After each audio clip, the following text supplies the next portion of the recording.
Welcome back to the deep dive. Today, we're jumping right into liquid brokers. It's a newer platform, making a lot of noise, really going after traders who want, well, speed and some pretty high leverage. Yeah, there's definitely buzz around them. We've got a recent YouTube review guiding us, and really, our goal here is to figure out the deal. What's the trade-off? What risks are involved when you get this kind of market access? Okay, so let's start with the basics, the really crucial stuff. They've been active for, what, about 2 years? Roughly, yeah. And importantly, they're connected to pulse markets over in Australia. But, and this is Key Liquid Brokers itself, it doesn't hold its own, full independent financial license. Ah, okay. So that regulatory bit is Yeah, central. absolutely. It dictates a lot. And Yeah. because of that setup, folks in Australia actually can't sign up. But traders in most other places, they generally can. Right. Okay, so let's talk about what draws people in. The hook, right? They make it really easy to get started. Oh, yeah. We're talking a minimum deposit of just $10. $10. That's incredibly low. It really is. And they cover a lot of ground market-wise. Forex, crypto, stocks, indices, commodities. It's all there. And it's not just the low deposit. They've got different account types, too. There's a standard one, obviously, but also things like a no-commission ECN account. ECN, right, Electronic Communication Network. So tighter spreads, theoretically. It's exactly because trades get matched directly. They also have a VIP account, for bigger players, and a swap-free option, too.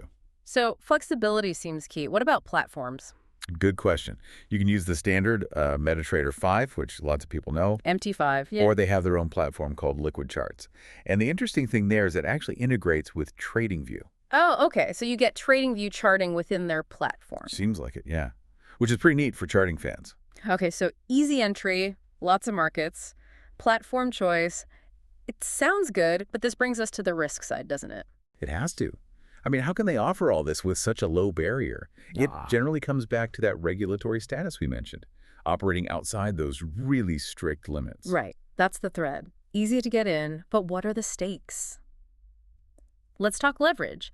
It can go up to 1.500 for pro clients. Yeah, 1 to 500. We really need to underline that.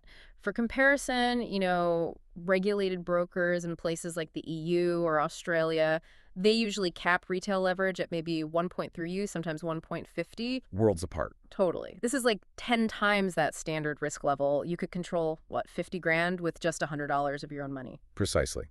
High risk, potentially high reward, or loss. Now, security-wise, they do have the standard stuff, encryption, 2FA, that sort of thing. Okay, baseline security is there. But the operational side has some potential snags. Crypto deposits, fast, as you'd expect. Right. Bank transfers, though, can take a few days. So if speed is your thing, that's something to note. Okay, but here's maybe the biggest point from the source withdrawals. They can be unpredictable. That's what the review highlighted, yeah. Not always smooth, potentially delayed. Doesn't that kind of negate the benefit of the tiny $10 deposit?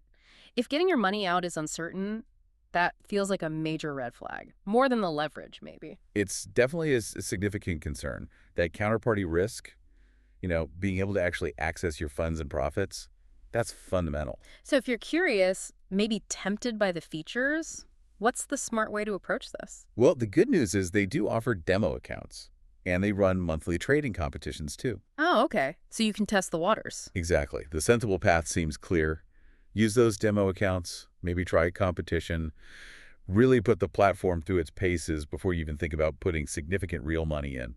Test everything, especially withdrawals with a small amount first, maybe. Yeah, test the whole process. So wrapping this up, what's the bottom line for you, the listener? Liquid Brokers looks interesting, definitely offers tempting market access and that exceptional leverage. Very high leverage. But you've got to weigh that against the reality. It's new, it's not fully licensed independently, and there are known question marks around getting your money out reliably. So start small. Yeah.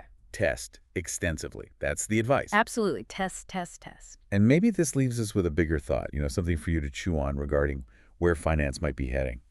What does it really mean when platforms offering the most leverage, the most market access, often seem to be the ones operating with less, or maybe no, formal independent oversight? That's a really interesting point. It's this constant tension, this trade-off between regulation and, I guess, unrestricted features. Something definitely worth thinking about as you navigate the trading world.